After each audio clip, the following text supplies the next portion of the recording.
ಅದಕ್ಕೆ ಪಾಪ ಯಾರೋ ಕೆಲವರು ಬಹಳ ವಿರೋಧ ವ್ಯಕ್ತಪಡಿಸ್ತಾ ಇದ್ದಾರೆ. ನಾನು ಕಾವೇರಿ ತಾಯಿಯ ಸನ್ನಿಧಿಯಲ್ಲಿ ಪ್ರಾರ್ಥನೆ ಮಾಡ್ತಾ ಇದ್ದೀನಿ, ಕೈ ಮುಗಿದು ಕೇಳ್ತಾ ಇದ್ದೀನಿ, ನಮ್ರತೆಯಿಂದ ಕೇಳ್ತಾ ಇದ್ದೀನಿ. ಭಕ್ತಂಗೂ ಭಗವಂತಂಗೂ ವ್ಯವಹಾರ ಮಾಡಂತ ಸ್ಥಳ ದೇವಾಲಯ. ಈ ದೇವಾಲಯದ ಸನ್ನಿಧಿಯಲ್ಲಿ ಹೇಳ್ತಾ ಇದ್ದೀನಿ, ಇದು ಅವ್ರು ವಿರೋಧ ಮಾಡಬೇಕು ಅಂತ ಮಾಡಕ್ ಹೋಗ್ಬೇಡಿ. ಇದರಿಂದ ಲಾಭ ಏನು ಅಂತೇಳಿ ಪ್ರತಿ ಮನೆಯಲ್ಲೂ ಕೂಡ ಯಾಕೆ ನೀವು ದೇವ್ರ ಪೂಜೆ ಮಾಡ್ತೀರಿ, ಯಾಕೆ ದೇವಸ್ಥಾನ ಇಟ್ಕೊಂಡಿದ್ದೀರಿ, ಇಲ್ಲ ಏನೂ ಇಲ್ಲ ಅಂದ್ರೆ ಸೂರ್ಯ ನೋಡ್ಬಿಟ್ಟು ಯಾಕೆ ಕೈ ಮುಗಿತೀರಿ? ಇದು ನಮ್ಮ ಧರ್ಮ, ಇದು ನಮ್ಮ ಸಂಸ್ಕೃತಿ.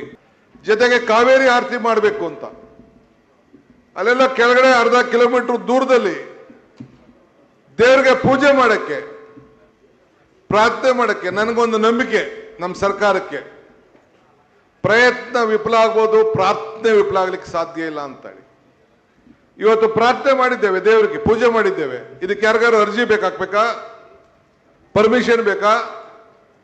ಬೆಂಗಳೂರಿನಲ್ಲೂ ಕೂಡ ನಾನು BWCC ವತಿಯಿಂದ ಸ್ಯಾಂಕಿ ಟ್ಯಾಂಕ್ ಅಲ್ಲಿ ಕಾವೇರಿ ಆರತಿ ಮಾಡಿಸ್ತೆ. 5ನೇ ಏನು ನಮ್ಮ ಯೋಜನೆ ಇತ್ತಲ್ಲ, ಅದು ಮುಗಿದ ಮೇಲೆ ಬರೀ ಒಂದು 3 ದಿನದ ಮುಂದೆ ಅನೌನ್ಸ್ಮೆಂಟ್ ಮಾಡಿಸ್ತೆ. ಅಲ್ಲಿಂದ ಉತ್ತರ ಭಾರತದಿಂದ ಬಂದಿದ್ರು ಆರತಿ ಮಾಡೋರು, ಟ್ರಯಲ್ ನೋಡೋಣ ಅಂತೇಳಿ. 20,000 ಜನ ಬಂದಿದ್ರು, ಸಾಯಂಕಾಲ 20-25,000 ಜನ ಬಂದಿದ್ರು. ಹಂಗೆ ಇಲ್ಲೂ ಕೂಡ ನಾವು ಏನೋ ಜನ ಕೂತ್ಕೊಳ್ಳಕ್ಕೆ ಜಾಗ ನಿರ್ಮಾಣ ಮಾಡಿ ಈ ಮಂಡ್ಯದವ್ರಿಗೆ, ಮೈಸೂರವ್ರಿಗೆ 1,500 ಜನಕ್ಕೆ ಉದ್ಯೋಗ ಸಿಗ್ತದೆ. ಇಲ್ಲಿ ನಾವು ಬೃಂದಾವನ್ ಗಾರ್ಡನ್ ಉತ್ತೇಜನ ಮಾಡಿದ್ರೆ ಇನ್ನು 3,500 ಜನಕ್ಕೆ ಇಲ್ಲಿ ಲೋಕಲ್ ಅವ್ರಿಗೆ ಉದ್ಯೋಗ ಸಿಗ್ತದೆ. ಬೆಂಗಳೂರವ್ರಿಗಲ್ಲ, ಟೆಕ್ನಿಷಿಯನ್ಸ್ ಅವರು ಇವ್ರಿಗೆ ಸಿಗ್ಬೋದು, ಆದರೆ ಇಲ್ಲಿ ಸ್ಥಳೀಯರಿಗೆ ಉದ್ಯೋಗ ಸಿಗ್ತದೆ.